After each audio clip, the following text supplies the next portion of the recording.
نحمده ونصلي على رسوله الكريم اما بعد فاعوذ بالله من الشيطان الرجيم بسم الله الرحمن الرحيم رب اشرح لي صدري ويسر لي امري واحلل عقدة من لساني يفقهوا قولي. انسان زندگی میں جو بھی کام کرتا ہے، انسان یہ چاہتا ہے کہ اس کا اسے کوئی نتیجہ یا ریوارڈ یا اس کا کوئی نہ کوئی آؤٹ کم دیکھنے کو ملے. مثلاً اپنی روزمرہ زندگی میں ہم بہت سے کام کرتے رہتے ہیں. کچھ کام ہم اپنی لائیولیہوڈ کے لیے کرتے ہیں، اس میں بزنس ہو گیا. جب بھی کوئی شخص کو بزنس سٹارٹ کرنے لگتا ہے تو وہ یہ ضرور دیکھتا ہے کہ اس کا پروفٹ کتنا ہوگا، کتنے پرسنٹ ہوگا. اسی طرح اگر آپ کوئی جاب کر رہے ہیں تو اس میں بھی آپ دیکھتے ہیں کہ سیلری کیا ہوگی اور پھر کتنے عرصے میں زیادہ ہو جائے گی یا کب کتنی ڈبل ہو جائے گی. اور یہ انسان کی ایک نیچر ہے. تو انسان دنیا میں جو بھی کام کرتا ہے وہ یہ چاہتا ہے کہ اس کو اس کا کوئی فائدہ ملے، کوئی نتیجہ ملے، اور نتیجہ بھی تھوڑا نہیں، چھوٹا نہیں، فائدہ کم نہیں، بلکہ بہت زیادہ ملے اور ملٹیپل فائدہ ہو، اس کا ایک کام کئی گنا بڑھ جائے. اسی طرح اللہ سبحانہ تعالیٰ نے انسان کے لیے اس کے نیک اعمال کو بڑھانے کے کئی طریقے رکھے. جو لوگ دنیا کے بجائے آخرت کو اپنے سامنے رکھتے ہیں وہ یہ چاہتے ہیں کہ ان کے اعمال کا اجر آخرت میں کئی گنا زیادہ ملٹیپلائی ہو. یہ تو اللہ سبحانہ وتعالیٰ کا بہت بڑا کرم ہے، احسان ہے کہ ہم کوئی بھی ایک نیکی جو کرتے ہیں، ون سنگل ڈیڈ، اس کا جو صلہ ہے یا ریوارڈ ہے یا اجر ہے وہ صرف ایک نہیں ہوتا، 1 = 1 نہیں ہوتا، بلکہ 1 = 10 ہے. And this is minimum bare minimum.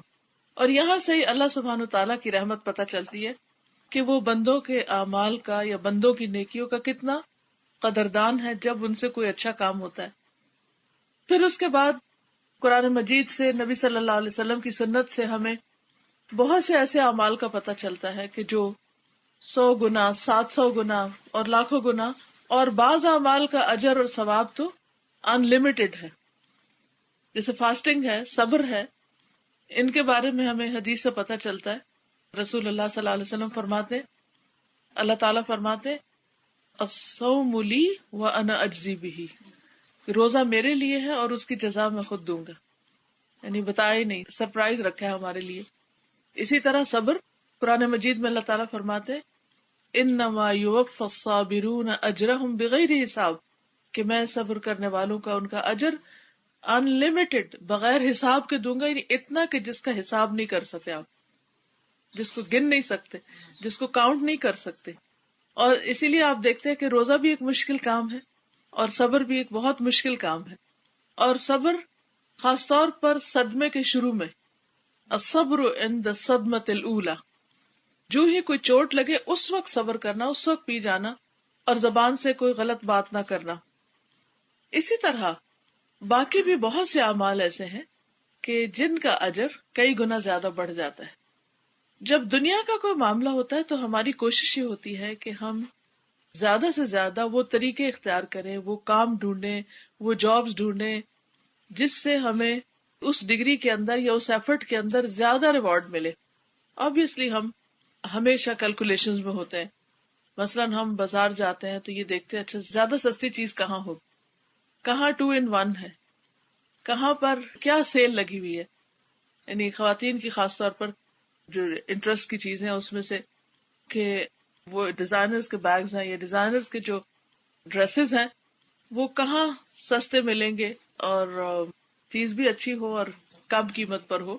Out let's پہ بھاگتے ہیں اور ایک دوسرے کو بتاتے ہیں اور اتنے ایکسائٹیڈ ہوتے ہیں اگر اس میں سے کوئی ایک چیز ہمیں مل جائے تو اس پر ہم بے پناہ خوش ہوتے ہیں. لیکن آخرت کے معاملے میں وہ ایکسائٹمنٹ کیوں نہیں، جبکہ رب کریم ہمیں ہمارے اعمال کا کئی گنا بڑھا کر اجر دینے والا ہے. سوال یہ پیدا ہوتا ہے کہ کیا ہمیں اس کے وعدوں پر یقین نہیں، یا پھر ہمیں شک ہے کہ ہم نے آخرت کو فیس نہیں کرنا یا وہاں جانا نہیں. ہم میں سے کون ہے جو اس دنیا میں ہمیشہ بیٹھا رہ جائے گا؟ ہم میں سے کون ہے جس کو وہاں اعمال نہیں چاہیے یا ان کا اجر نہیں چاہیے؟ کون ہے جس کو اس ہمیشہ کے گھر میں نہیں رہنا؟ ہم سب یہ چاہیں گے، لیکن اس کے لیے ہم کیا کر رہے ہیں؟ اس کے لیے ہم کتنا اس بات کے لیے کین ہے، ایکسائٹیڈ ہے، اس چیز کی تلاش میں ہے کہ وہ کیا طریقے ہیں، وہ کون سے میتھڈز ہیں، وہ کون سی چیزیں ہیں کہ جن کے ذریعے میں اپنا اجر کئی گنا زیادہ بڑھا سکتی ہوں. تو بحیثیت ایک مومن کے، مومن جو ایمان رکھتا ہے، جس کا اللہ سبحانہ وتعالیٰ پر یقین ہے اور جو اللہ کے وعدوں کو سچا سمجھتا ہے، تو بحیثیت ایک مومن کے ہم سب کو اس بات کا شوق رہنا چاہیے، جستجو رہنی چاہیے، تلاش رہنی چاہیے کہ کون سے کام نیکی کے ہیں اور پھر کون سے وہ کام ہیں جن پر 1 نہیں، 10 نہیں، 100 نہیں، 700 نہیں، انلمیٹڈ اجر ملتا ہے یا بہت زیادہ اجر ملتا ہے یا ملتا ہی چلا جاتا ہے، کنٹینیوس اجر ملتا چلا جاتا ہے. تو آج انشاءاللہ میں اس سلسلے میں کچھ باتیں آپ سے کروں گی. اجر کو بڑھانے والے اسباب، یعنی اعمال کے اجر یا ثواب کو بڑھانے والے اسباب کون سے ہیں، کہ وہ کون سی سرٹن ریزنز ہیں جن کی بنا پر انسان کے اجر بڑھ جاتے ہیں. اس میں آپ دیکھیے کہ کوئی بھی جو عمل ہوتا ہے اس میں اضافہ اس وقت ہوتا ہے یا کچھ بنیادوں پر ہوتا ہے جس میں سب سے پہلے کرنے والا عامل، doer of a good deed.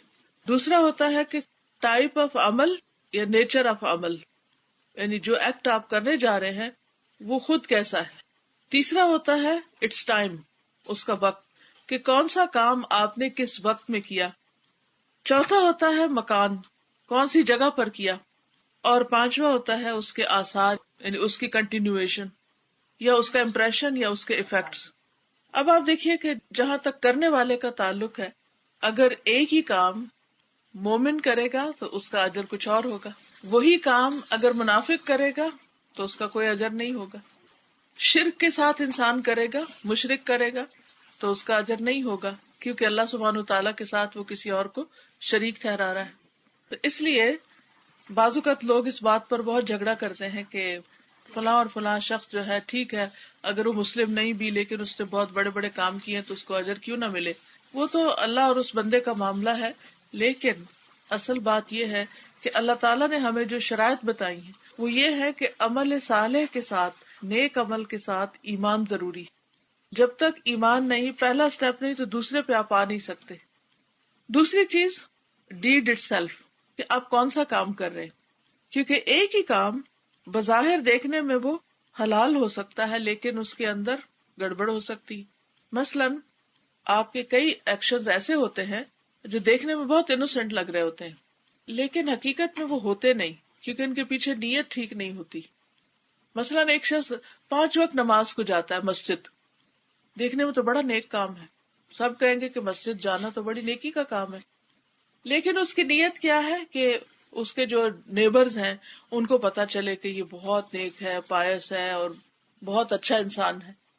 تو وہ مسجد جانا جو ہے وہ اس کے لیے فائدے کا نہیں ہوگا، کیونکہ اس نے لوگوں کو دکھانے کے لیے مسجد کی راہ اختیار کی. تیسری چیز یہ کہ کس ٹائم پر کیے.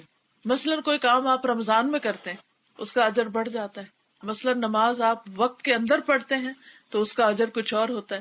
وہی نماز آپ وقت کے باہر پڑھتے ہیں تو اس کا کوئی ثواب نہیں ہوتا.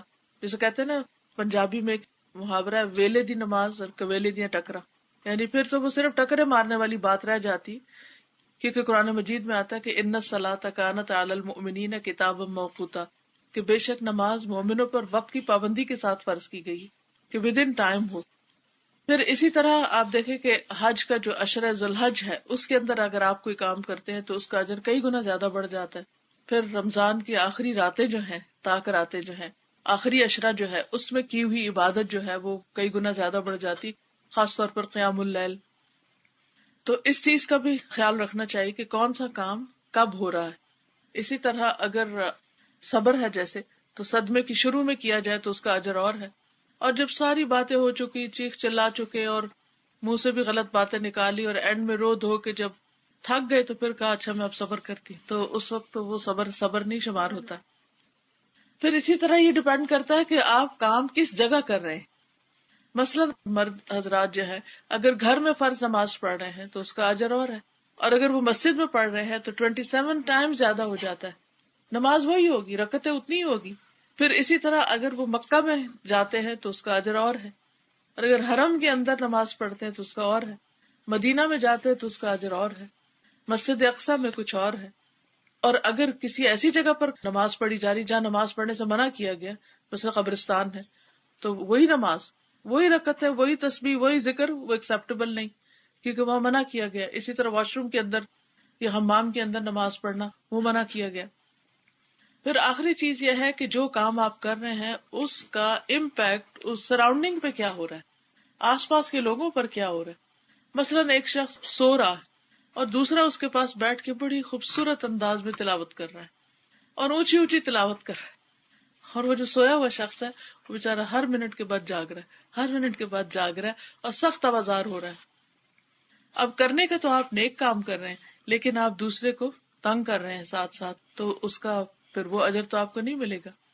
پھر اسی طرح اگر آپ قرآن مجید پڑھ رہے ہیں اور اس کا کوئی اثر ہی نہیں لے رہے، اپنے دل پر کوئی اثر ہی نہیں، آپ کا دل کہیں اور مشغول ہے، پڑھ رہے ہیں آپ، تلاوت کر رہے ہیں، بہت خوبصورت قرات کر رہے ہیں، لیکن دل آپ کا کوئی پریشانی کی بات سوچ رہا ہے، بچوں کے بارے میں، ادھر کی ادھر کی، اور کچھ پتہ نہیں کیا پڑھ رہے ہیں، تو اس کا اجر کچھ اور ہے.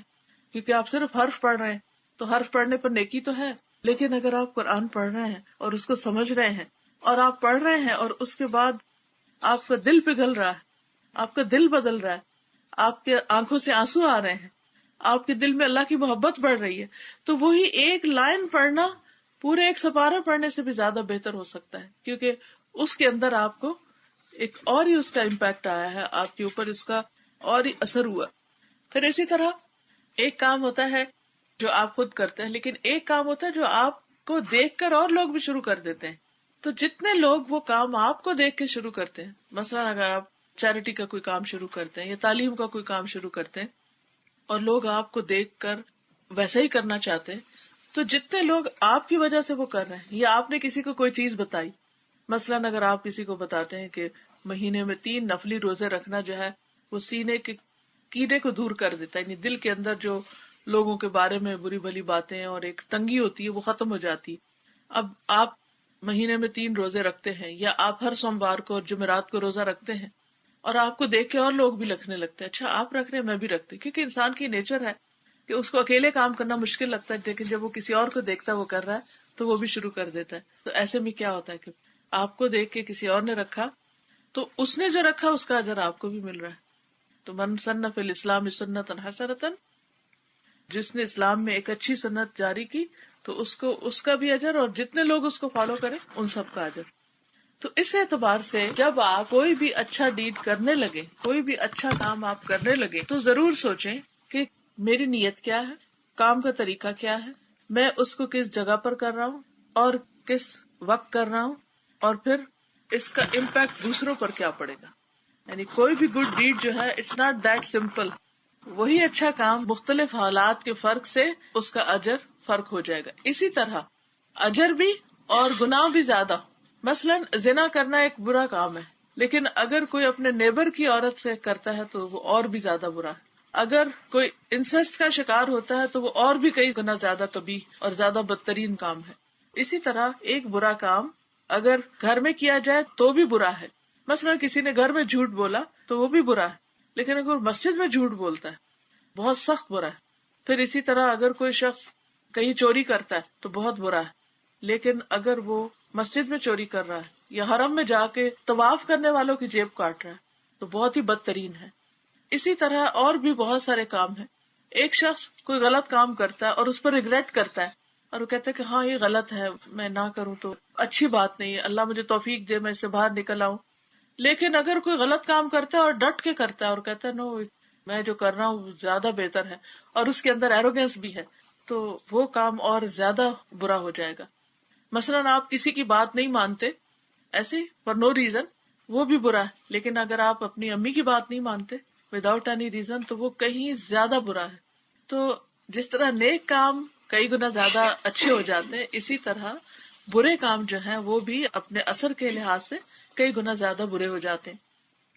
سب سے پہلی بات تو یہ ہے کہ جو کام کرنے والا ہے اگر اس کا ایمان ہے اور اس کے اندر اخلاص ہے اور وہ کام کا طریقہ درست ہے تو اس کا اجر کہیں زیادہ ہے. اب طریقے کا مطلب کیا ہے کہ جتنی بھی عبادات ہیں وہ نبی صلی اللہ علیہ وسلم کے طریقے پر ہونی چاہیے. مثلاً ہم نماز پڑھتے ہیں تو ہماری پوری کوشش ہونی چاہیے کہ ہم ایک ایک سٹیپ اس طرح ادا کریں جس طرح نبی صلی اللہ علیہ وسلم نے کیا. کیونکہ بعض لوگ نماز پڑھتے ہیں لیکن وہ ان آداب کا خیال نہیں رکھتے. مثلا قیام ٹھیک نہیں کرتے. قیام میں کیا ہے کہ آپ کھڑے ہوں تو آپ ہلے جلے نہیں, ادھر ادھر نہیں دیکھیں. نبی صلی اللہ علیہ وسلم نے سجدے کی جگہ پر دیکھنے کے لیے کہا ہے. تو اگر ہم آنکھیں بند کر لیتے ہیں اور آرام کر رہے ہوتے ہیں, آرام کی سی ایک کیفیت میں ہے, یا وہ سامنے جاتی اڑتی چڑیا کو دیکھ رہے ہیں, یا کوئی پتا ہلا تو ادھر نظر آ گئی, یہ چیز نماز میں نہیں ہونی چاہیے. اسی طرح بعض اوقات لوگ رکوع کرتے ہیں تو رکوع بس اتنا سا جھکتے, اتنا سا, تو اتنا جھکنے سے رکوع نہیں ہوتا, اس کو پورا جھکنا چاہیے. مثلا اگر آپ یوں کھڑے ہیں تو آپ کی کمر یوں ہونی چاہیے اسٹریٹ, حتیٰ کہ اگر پانی کا ایک پیالہ بھی اس پہ رکھ دیں تو وہ بھی نہیں گرے, یعنی بالکل ایک چھت سی بن جائے. پھر اسی طرح بعض لوگ سجدہ کرتے ہیں تو بس صرف ماتھا لگاتے ہیں, پورا سجدہ نہیں کرتے, ناک نہیں لگاتے, تو اس سے بھی سجدہ نہیں ہوتا. اسی طرح جب بیٹھتے ہیں تو پاؤں ٹھیک نہیں رکھتے, یعنی بعض اوقات پاؤں جو ہے وہ دونوں, کوئی الٹے پاؤں طرف نکال دیتا ہے, کوئی رائٹ سائڈ پہ نکال دیتا ہے دونوں. تو اس میں جیسے ایک کے اوپر بیٹھنا اور ایک کو کھڑا کر کے انگلیوں کو قبلہ کی طرف کرنا. تو جتنا جتنا ہمارا یہ شوق ہوگا کہ ہماری عبادت کا اجر کئی گنا زیادہ بڑھ جائے, تو اتنا ہی ہمیں پھر پرٹیکولر ہونا چاہیے اس عبادت کے طریقے میں بھی, اس کی ظاہری شیپ میں بھی. پھر اسی طرح یہ کہ بیٹھ کے نماز پڑھنے کا آدھا ثواب ہے کھڑے ہو کر پڑھنے کے مقابلے میں. ہم سارے کام کھڑے ہو کر کرتے ہیں, کچن میں کھڑے ہو کے کوکنگ کر رہے ہیں, واشنگ کھڑے ہو کے کر رہے ہیں, شاپنگ کھڑے ہو کے کر رہے ہیں. اگر آپ دن بھر کے کاموں پر غور کریں تو ہمارے 90% کام جو ہے وہ سب کھڑے ہو کے ہو رہے ہوتے ہیں. لیکن کس قدر افسوس کی بات ہے کہ نماز کے وقت ہم بیٹھ جاتے ہیں. تو قیام جو ہے نماز کا ایک رکن ہے, فرض ہے. اور فرض نماز تو ہوتی نہیں جب تک قیام نہ ہو, الا یہ کہ کوئی کھڑا ہو ہی نہ سکتا ہو, ان کو سپورٹ چاہیے ورنہ گر جائیں گے. ان کے لیے تو پھر بیٹھ کے بھی ثواب زیادہ ہے, لیکن عام نارمل صحت مند انسانوں کو بیٹھ کے نہیں نماز پڑھنی چاہیے. پھر اسی طرح یہ کہ اگر کوئی شخص رکوع سجدہ کر سکتا ہے اور وہ جان بوجھ کے اشاروں سے کر رہا ہے تو بھی ٹھیک نہیں. تو نفل نماز میں اگرچہ بیٹھ کے نماز ہو جاتی ہے لیکن اس کا اجر ہاف ہو جاتا ہے. اگر گھٹنے میں تکلیف ہے یا ویسے کسی جگہ پر یعنی ڈاکٹر نے منع کیا ہوا کہ آپ نیچے زمین پر مت جائیں تو اس کی نماز ہو جاتی ہے, اور اس کا اجر بھی اگر اپنی صحت کی حالت میں وہ کھڑے ہو کر پڑھتا رہا ہے تو اب اگر اس وقت اس نے بیٹھ کر بھی پڑھی تو اس کو اجر مل جائے گا. پھر اسی طرح یہ کہ نماز کے علاوہ بھی جیسے زکوٰۃ ہے, جیسے روزہ ہے, حج ہے. حج کے موقع پر بھی نبی صلی اللہ علیہ وسلم نے فرمایا کہ مجھ سے اپنے طور طریقے سیکھ لو. تو بات یہ ہے کہ ہمیں کوئی بھی کام جب کرنا ہے تو اس میں اخلاص بھی اختیار کرنا ہے, اور نبی صلی اللہ علیہ وسلم کا طریقہ بھی. سورۃ الکہف کی آخری آیت میں اللہ تعالیٰ فرماتے ہیں, کہہ دیجئے بے شک میں تمہاری طرح ہی ایک انسان ہوں, میری طرف وحی کی گئی ہے کہ تمہارا الہ بس ایک ہی الہ ہے. بس جو کوئی اپنے رب سے ملاقات کی امید رکھتا ہو اسے چاہیے کہ نیک کام کرے. فَلْيَعْمَلْ عَمَلًا صَالِحًا وَلَا يُشْرِكْ بِعِبَادَةِ رَبِّهِ أَحَدًا, اور اپنے رب کی عبادت میں کسی دوسرے کو شریک نہ کرے. تو نیک عمل کے لیے شرط ہے کہ انسان آخرت میں اجر کی امید رکھتے ہوئے کرے اور اپنے رب کے ساتھ کسی اور کو شریک نہ کرے. رب کے ساتھ کسی اور کو شریک کیسے کیا جاتا ہے؟ بعض اوقات تو ہم باہر سے شریک بنا لیتے ہیں, بعض اوقات خود ہمارا اپنا نفس شریک ہو جاتا ہے. ہم کوئی بھی کام اس وقت کرتے ہیں جب ہمارا دل کرتا ہے, جب ہمارا موڈ ہوتا ہے, جب ہم وی فیل لائک ڈوئنگ. کئی دفعہ نیکی کے بہت سے کام ہوتے ہیں اور ہم کیا کہتے ہیں, I don't feel like doing it. بچوں کو آپ کہتے ہیں نا کہ بھی نماز پڑھیں یا اور کوئی کام کریں تو وہ کہتے ہیں ہمارا دل نہیں چاہ رہا, اور سمپل ریزن دل نہیں چاہ رہا کہہ کے بات ختم. اب آپ دیکھیے کہ ایک طرف اللہ سبحانہ وتعالیٰ آپ سے کہہ رہے ہیں کہ یہ کام کریں. مثلاً آذان ہوتی ہے تو اس میں کیا کہا جاتا ہے, حی علی الصلاۃ, حی علی الفلاح, آؤ نماز کی طرف, آؤ کامیابی کی طرف. دل کیا کہتا ہے, ابھی نہیں میں کر سکتا, ابھی دل نہیں چاہ رہا, ابھی دل نہیں چاہ رہا. ادھر آپ کو نماز کی طرف بلایا جا رہا ہے اور ادھر دل آپ کو آرام کی طرف بلا رہا ہے. اب دونوں میں ایک کشمکش ہو گئی نا. اب آپ کا امتحان ہے کہ آپ کس طرف جاتے. تو موسٹلی ہم کس کی بات مان لیتے ہیں, دل کی بات مان لیتے ہیں. تو دل جو ہے الہ بن جاتا ہے, دل خدا بن جاتا ہے انسان کا جب وہ اللہ سبحانہ تعالیٰ کی بات چھوڑ کر اپنے دل کی بات مانتا ہے. تو اس لیے ہمیشہ یہ دیکھنا چاہیے کہ اس وقت ایک عبد, ایک بندہ ہونے کی حیثیت سے میری ذمہ داری کیا ہے، مجھے اس وقت کیا کرنا چاہیے، میری ڈیوٹی کیا ہے. مثلا آپ دیکھیں کہ آپ میں سے کچھ لوگ ہو سکتا ہے جاب کرتے ہوں یا آپ کے ہسبینڈ جاتے ہوں، تو جب ڈیوٹی پہ جانا ہوتا ہے، بعض لوگ صبح 3 بجے جا رہے ہیں، 4 بجے جا رہے ہیں، 5 بجے جا رہے ہیں، کیا اس وقت کوئی یہ کہتا ہے کہ آج میرا موڈ ہی نہیں جانے کو، آج تو سنو پڑ رہی ہے، اور آج تو بہت سردی ہے، آج تو بہت سنی ڈے ہے، انجوائے کریں گے، چھوڑو کیا جاب پہ جانا. کیا اس وقت ہم اپنے دل کی مانتے ہیں یا اس وقت ہم اپنی ضرورت کو دیکھتے ہیں کہ what is most needed at this time؟ اپنا موڈ نہیں بلکہ اب کرنا کیا ہے، کیونکہ اس کو پتا ہے اگر میں جاب پر نہیں گیا تو جاب سے چھٹی ہو سکتی، اور آج کل جابز ملنا بہت مشکل ہو گیا، تو مجھے اپنی اس جاب کو ریٹین کرنا ہے اور مجھے جانا ہی جانا ہے. بچوں کو اسکول جانے کا ٹائم ہوتا ہے، تو کیا اس وقت وہ یہ کہہ سکتے آج ہمارا موڈ ہی نہیں اسکول جانے کا، ایک دن 2 دن نہیں جائیں تو پھر آپ دیکھیں کیا ہوگا. ہم خود بھی بچوں کو گھر نہیں رہنے دیں گے کہ نہیں نہیں نہیں تم تو پیچھے رہ جاؤ گے دوسروں سے، تمہیں جانا ہی جانا ہے. تو دنیا کے معاملات میں ہم اپنے موڈ کو، ہم اپنی مرضی کو کبھی بھی آگے نہیں آنے دیتے. ہم اس وقت یہ دیکھتے کہ اس وقت کرنے کا کام کیا ہے. مثلا بچوں کو اسکول سے آنا ہے اور آپ کو کھانا تیار رکھنا ہے یا ان کو کچھ کھلانا ہے، اس وقت آپ یہ نہیں کہتے میرا کچھ موڈ نہیں ہو رہا کچھ پکانے کا، میں جا کے سو رہی ہوں. نہیں، آپ کو پتا ہے کہ اگر آپ سوئے تو پھر کیا ہوگا گھر میں. تو ہم میں سے ہر شخص، ہر عقل مند شخص یہی کرتا ہے کہ وہ اپنے دل کی باتیں نہیں مانتا بلکہ یہ دیکھتا ہے کہ اس وقت کرنے کا کام کیا ہے. اور عبادت نام بھی اس چیز کا ہے. عبادت کا مطلب ہے عبد، عبد کہتے ہیں غلام کو، اور غلام کا کیا کام ہوتا ہے، ایک سرونٹ کا کیا کام ہوتا ہے کہ اس کا آقا جو اسے کہہ رہا وہ کرتا چلا جائے. اچھا بعض اوقات یہ ہوتا ہے کہ ہم کام تو کر لیتے ہیں، اچھا نماز کا وقت ہے نماز پڑھ لیتے ہیں، رمضان آ گیا روزے رکھ لیتے ہیں، حج کرنے کو جا رہے ہیں حج کر لیتے ہیں، لیکن اس میں پیچھے کچھ گڑبڑ ہوتی ہے، وہ اخلاص نہیں ہوتا. وہ کیا ہوتا ہے، اس کی کچھ ریزنز ہیں یا اس کے کچھ طریقے ہیں. مثلا کچھ چیزیں ایسی ہوتی ہیں جو اس اصل کام کے اندر بگاڑ پیدا کر دیتی ہیں، اس کو خراب کر دیتی ہیں.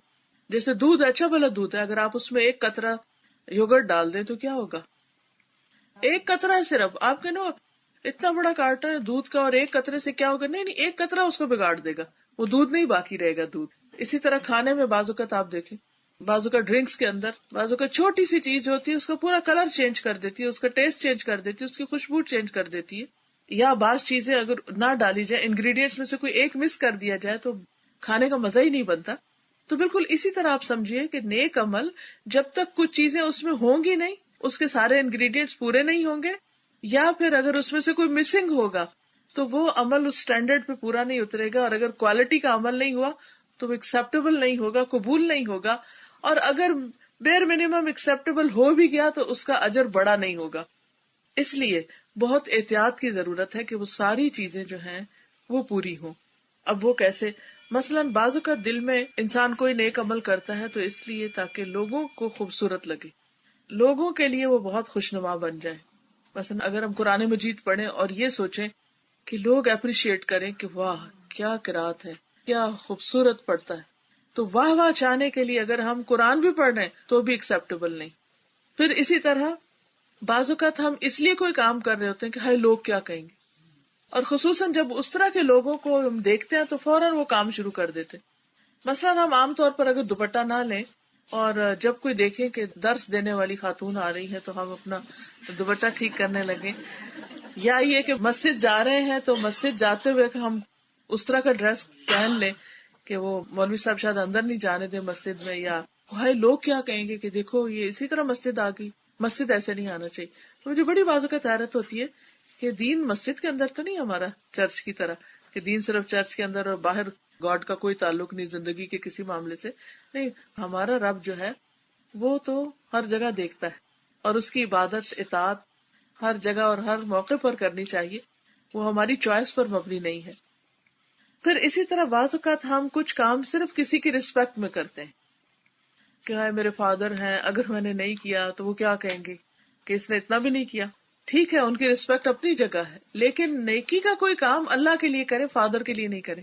بعض اوقات بچے جو ہیں وہ فادر نے کہا تو نماز پڑھ لو تو پڑھ لیتے، آپ اپنے بچوں کے پیچھے پڑے رہتے ہیں نماز پڑھو تو وہ پڑھ لیتے ہیں، چھوڑ دیں تو وہ نماز نہیں پڑھتے، تو وہ آپ کے لیے نماز ہو گئی نا. تو ان کو اپنے سے ڈرانا یا اپنے لیے کام کروانے کی عادت نہیں ڈالنی چاہیے، وہ سب بھی اپنے رب کے لیے کریں. اور میں نے تو بلکہ یہ کرائیٹیریا رکھا ہوا تھا کہ بچے کی اصلاح اس وقت تک کرنی ہے جب تک وہ میرے کہے بغیر نماز شروع کر دے، میرے کہے بغیر اور اچھے کام شروع کر دے. اگر میرے کہنے سے ہی کرنے ہیں تو اس کا مطلب ہے کہ ابھی وہ دین اس کے دل میں اترا ہی نہیں، وہ بس صرف اوپر اوپر ہے.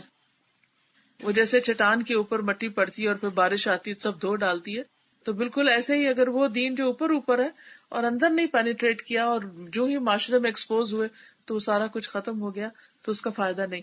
تو اس لیے جو طریقہ ہے یا میتھڈالوجی ہے وہ فرق ہونی چاہیے کہ بہت اپنی طرف سے غصہ کر کے یا ڈانٹ ڈپٹ کے کوئی کام کرانے کا فائدہ نہیں، بلکہ ایسی بات کرنی چاہیے جس سے وہ دل کے اندر اترے اور اس سے محبت کرنے لگے اس کام سے، نہ کہ اس سے بھاگنے لگے.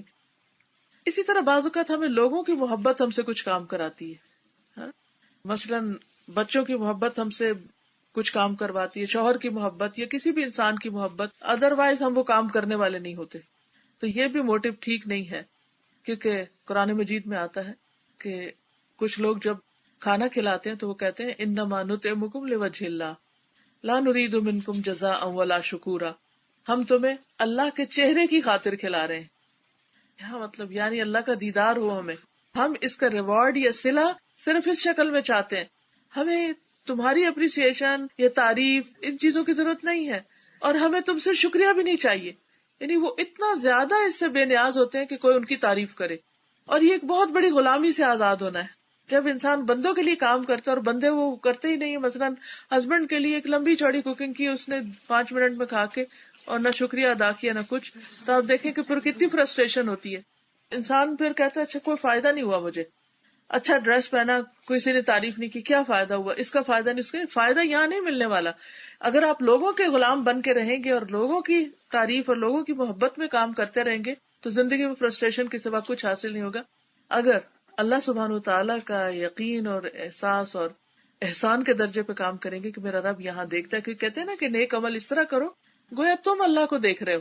اور اگر یہ کیفیت نہ ہو تو پھر یہ تو ضرور سوچو کہ اللہ تعالیٰ تمہیں دیکھ رہا ہے، کہ اللہ تعالیٰ تمہیں دیکھ رہا ہے. اور دل کی خوشی کی کیا انتہا ہوتی ہے کہ جب کوئی نہیں دیکھ رہا ہوتا اور آپ کوئی اچھا کام کر رہے ہوتے ہیں سیکریٹلی، خاموشی کے ساتھ، کسی کو پتہ نہیں چلا، آپ نے انڈیکیشن بھی نہیں دی، آپ نے کسی کو خبر بھی نہیں دی، تو آپ دیکھیں کہ اس کام کی جو ایک گہری سکینت آپ کے دل کے اندر اترتی ہے وہ دکھاوے سے نہیں اترتی. دکھاوے سے وقتی طور پر کوئی تعریف کر دیتا ہے، آپ کو ایک دم آپ بھی ایکسائٹیڈ ہوتے ہیں، خوش ہو جاتے ہیں، تھوڑی دیر کے بعد ایکسائٹمنٹ ختم ہو جاتی. لیکن یہ جو اللہ کی خوشی کے لیے کام ہوتا ہے وہ آہستہ آہستہ آپ کے دل میں، آپ کے چہرے پر، آپ کے پورے وجود، آپ کی پوری شخصیت کا حصہ بن جاتا ہے اور آپ بالکل ایک ریلیکسڈ انسان ہو جاتے ہیں، جیسے آپ واقعی کسی کی پروٹیکشن میں چل پھر رہے ہوں. پھر اسی طرح یہ ہوتا ہے کہ بعض اوقات ہم کوئی نیک کام کرتے ہیں کسی سے کوئی مطلب نکالنے کے لیے. جیسے بعض اوقات بچوں کو آپ مثلا کوئی کام کہتے ہیں یہ کرو یہ کرو، وہ نہیں کرتے، اور جب وہ دیکھتے ہیں آپ ناراض ہونے لگے ہیں تو وہ پھر اسے کرنے لگتے ہیں تاکہ آپ نے ان کو جو ریوارڈ دینا ہے یا ان کے ساتھ کوئی پرومس کیا ہوا ہے تو وہ پورا ہو سکے. تو اس لیے بہت ضروری ہے یہ بات کہ ہم کسی انسان سے کسی قسم کا کوئی مطلب حاصل کرنے کے لیے یا ان کی تعریف کے لیے یا ان کی تنقید سے بچنے کے لیے یا ان کی اپریسیشن ایسے کسی وجہ سے کام نہ کریں. ہم جو بھی نیک کام کریں وہ صرف اپنے رب کے لیے کریں. وَلَا يُشْرِكْ بِعِبَادَةِ رَبِّهِ أَحَدًا. قرآن مجید میں ایک اور جگہ پر آتا ہے الا للہ الدین الخالص، خبردار اللہ کے لیے ہے خالص دین، خالص پیور، کوئی کسی اور کا شائبہ نہیں اس میں، یہ بھی شامل ہے وہ بھی نہ، صرف اللہ کے لیے. کیونکہ انسان جب اللہ کی نعمتوں کو یاد کرتا ہے کہ میرے رب نے مجھے اتنا کچھ دیا، میں اس کو کیا دے رہی. آپ دیکھیں کہ اللہ نے جو چیزیں آپ کو دی نا وہ آپ ہی کو دی ہیں. مثلا آپ کی آنکھیں آپ کی آنکھیں ہیں، اللہ تعالیٰ نے اس میں کسی کو شریک نہیں کیا کہ اچھا تم بھی دیکھ لو ان آنکھوں سے اور وہ تمہارے بچے بھی تمہاری آنکھوں سے دیکھیں گے. سوچئے تھوڑی دیر، اگر ہمیں جو ہماری پرسنل پرائیویٹ تھنگز ہیں اگر ہمیں اپنے گھر والوں کے ساتھ شیئر کرنی پڑتی تو ہماری زندگی کتنی حرام ہو جاتی. اگر ہمیں ہاتھ ملا اور یہ ہو کہ یہ ہاتھ تمہارا بھی اور اس کا بھی، اور ہم ہر وقت ایک جنگ میں رہتے، وہ کہتے ہیں یہ ریسورسز مجھے چاہیے، وہ کہتا ہے مجھے چاہیے، کہ ہر شرکا جو ہے ان کے اندر کچھ نہ کچھ ٹسل چلتی رہتی ہے. تو اس نے جو ہمیں دیا اس میں سے بہت چیزیں ایسی ہیں جو صرف ہماری ہیں، ہم ہی کو دی گئی. مثلاً آپ کو اگر برین دیا ہے، آپ بہت برینی ہیں، آپ بہت انٹیلیجنٹ ہیں اور آپ اس سے سب کچھ کر رہے ہیں تو ہول سول پورا گفٹ آپ کو ملا ہوا ہے، کسی اور کو اس میں شریک نہیں کیا، کسی اور نے آپ کو نہیں دیا، نہ اس میں آپ کو کوئی بینیفٹ کر رہا ہے، لیکن جب ہم اس برین سے سوچتے ہیں یا اس سے کوئی کام لے کر کرتے ہیں تو ہمارے کوارے گارے کو شامل کر لیتے ہیں اس میں.